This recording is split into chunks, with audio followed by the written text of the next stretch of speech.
दिव्यानी, तुम कुंड में अग्नि प्रज्वलित करने की तैयारी करो। आप लोग दिव्यानी के साथ जाइए। कोई एक यहां पर आ जाइए। सातों कलश के जल को हम एक कलश में डालेंगे और फिर अभिषेक शुरू कर देंगे। ठीक है पंडित जी।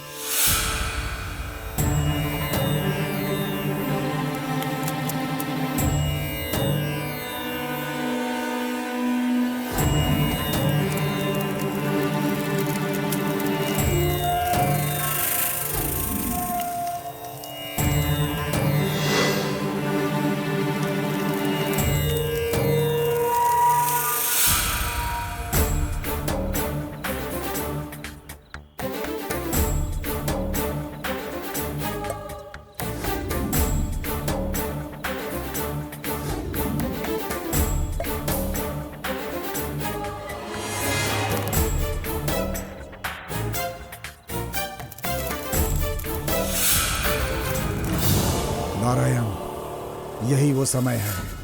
तुम्हें चुपचाप वहां पर जाकर उस सातवें कलश को चुपचाप इस कलश के साथ बदल देना होगा। गुरुजी, मुझे एक संदेह है। क्या?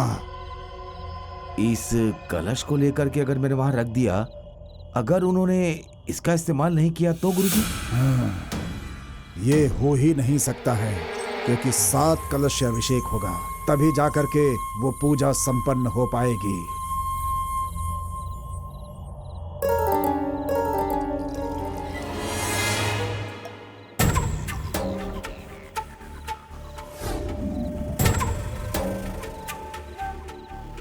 नारायण। जी गुरुजी।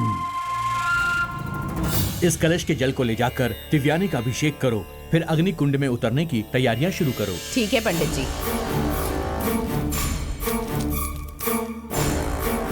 मैं जाकर अग्नि कुंड पूजा की तैयारी शुरू करता हूँ।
क्या हो गया था मुझे? क्या कर रही हो? जल्दी आओ। आ रही हूँ।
पंडित जी, हाँ बोलिए।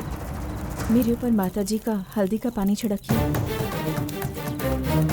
पर किस लिए? मैं कह रही हूँ ना, छिड़किए। ठीक है, मैं भी लेकर आता हूँ।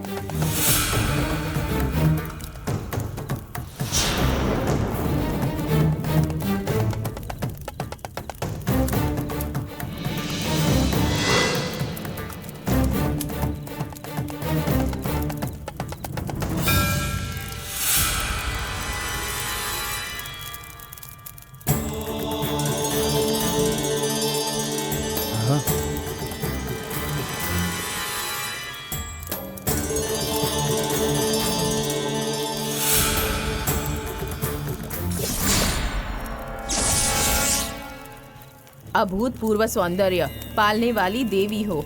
माँ, तुम आग की स्वरूप हो, सबके साथ न्याय करती हो। अनंत माता तेरा रूप, सबकी रक्षा करने वाली अनंत माता का स्वरूप। तुम्हारी कृपा जिस पर हो उसका कोई कुछ नहीं बिगाड़ सकता। आदि परमेश्वरी, आप आकर इस आग को ठंडा कीजिए ताकि ये इस पर चल सके। माता ललिता अम्बे।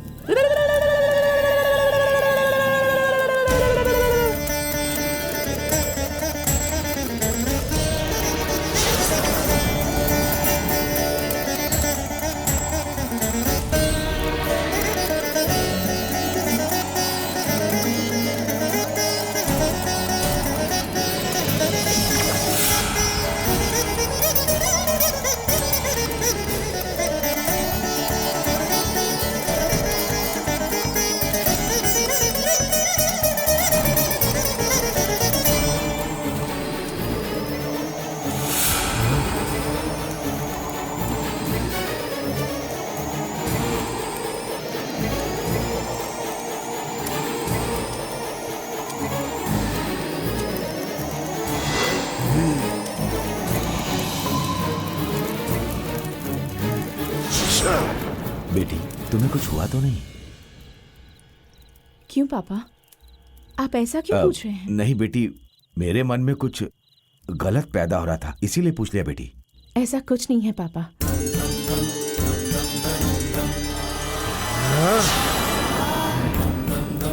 इस पृथ्वी पे जिसने भी साफ मन से पूजा की है उसे माता का आशीर्वाद जरूर प्राप्त होता है। दिव्यानी इस बात की साक्षी है। हे माता ललिता अंबिके।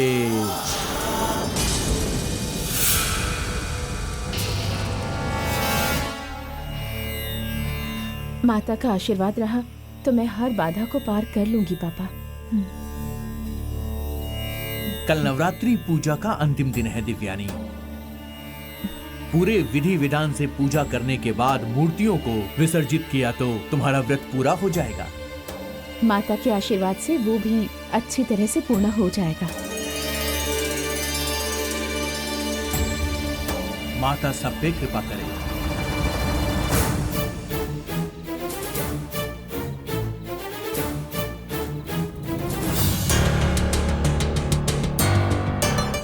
दिव्यानी देवी स्वरूप है। उसने अगर मन से व्रत रख के ये नवरात्रि की पूजा नहीं की होती तो तुम पर और गांव की बाकी लड़कियों पर जो माता आई थी वो उतर नहीं पाती। टीले वाली मंदिर के बगल में दिव्यानी का मंदिर भी बनवाओगी लगता है, हाँ? नंबोदरी ने गंगा माँ को बांध दिया था, इसीलिए गांव की सारी कुंवारी लड़कियों को माता आई थी। इस बात को मैं नहीं मानता। इधर तुम कह रही हो कि वो आकर के उसने व्रत रखा इसीलिए सब कुछ ठीक हो गया है। ये तुम क्या कह रही हो दमयंती? आपको भरोसा नहीं करना है मत कीजिए। आपको जैसे नंबोदरी के ऊपर विश्वास है उसी तरह हमें दिव्यानी और उसकी पूजा पर पूरा विश्वास है। अरे पागल। नवरात्रि पूजा अच्छे से हो जाएगी तो सप्त माताओं की मूर्तियों को ढूंढने जाने के लिए उसे अनुमति मिल जाएगी। दिव्यानी अगर उसमें कामयाब हो गई तो गांव की किस्मत ही बदल जाएगी। दिव्यानी पूजा ठीक से समाप्त कर पाएगी तब ना। 8 दिन की पूजा में तो वो सफल हो चुकी है। लेकिन वो 90 दिन की पूजा नंबोदरी पूरा नहीं होने देगा। डर के मारे कोई भी जंगल में नहीं जाएगा। गंगा माँ को बांधने वाला वो नंबोदरी, उसके सामने वो दिव्यानी है ही क्या। 8 दिनों की पूजा में उसने कोई भी वादा नहीं डाला, लेकिन 90 दिन की पूजा को रोकने में वो कोई ना कोई योजना बना रहा होगा। इसका मतलब ललिता अंबे का मंदिर हमारी जमींदारी की संपत्ति है। वहां पर जो भी कार्यक्रम होता है उस पर हमारा हक है। दिव्यानी के हाथों से सप्त कन्याओं की मूर्तियों की प्रतिष्ठा अगर हो गई तो हमारे परिवार का मान सम्मान उसका क्या होगा। हमारा खास आदमी बनकर नंबोदरी को उन सप्त कन्याओं की मूर्ति को ढूंढकर लाना ही होगा। हमारी जमींदारी के खानदान का वारिस कृष्णा को ही प्रतिष्ठित करना होगा, और तभी इस जमींदारी का मान सम्मान रुतबा और ज्यादा बढ़ेगा। और यही हमारी दादी की भी इच्छा है, समझी ना? हाँ।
नारायण, अपने गुरु परंपरा के लिए चुनौती है दिव्यानी। यदि उसने नवरात्रि की पूजा पूरी कर ली तो हम लोगों का जितना भी प्रयास है बेकार हो जाएगा। मेरे मंत्र की जितनी भी शक्तियां मेरे पास हैं उनका बंधन खुल जाएगा। इस गांव में जन्मी एक साधारण लड़की है वो, लेकिन उसकी भक्ति के सामने मेरा कोई मंत्र काम नहीं आ रहा है। नवरात्रि पूजा को रोकने के लिए मेरी अंतिम चाल है, इन मूर्तियों को ले जाकर टीले वाले मंदिर में रखकर दिव्यानी के द्वारा तैयार की गई मूर्तियों को तुम्हें बदलना होगा।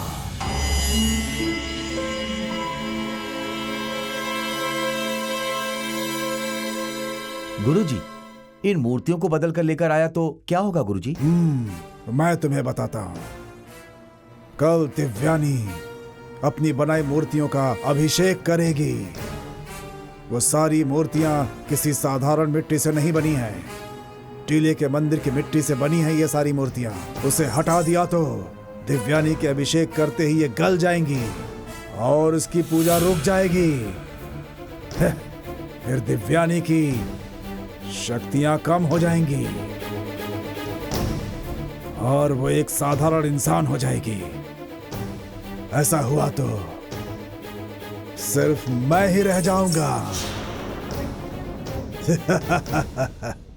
गुरुजी, आपका शिष्य होना मेरे लिए सौभाग्य की बात है। लेकिन मुझे एक बात का डर है गुरुजी।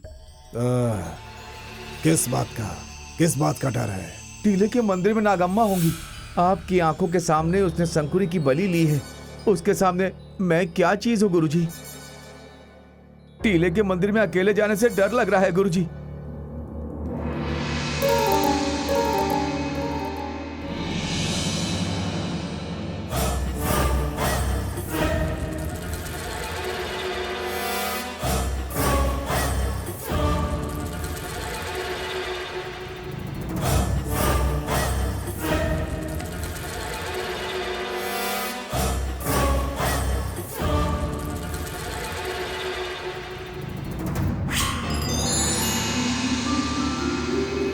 नारायण, हाथ आगे करो।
गुरुजी।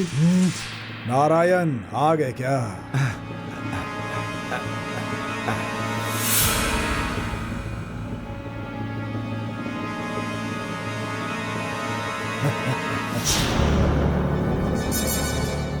नारायण, साबित कर दिया मेरे शिष्य।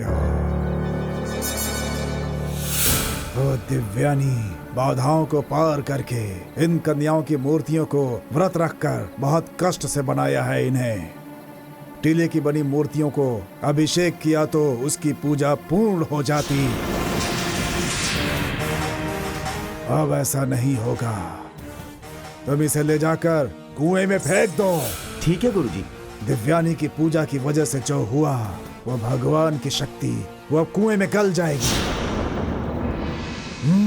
ले जाओ इसे।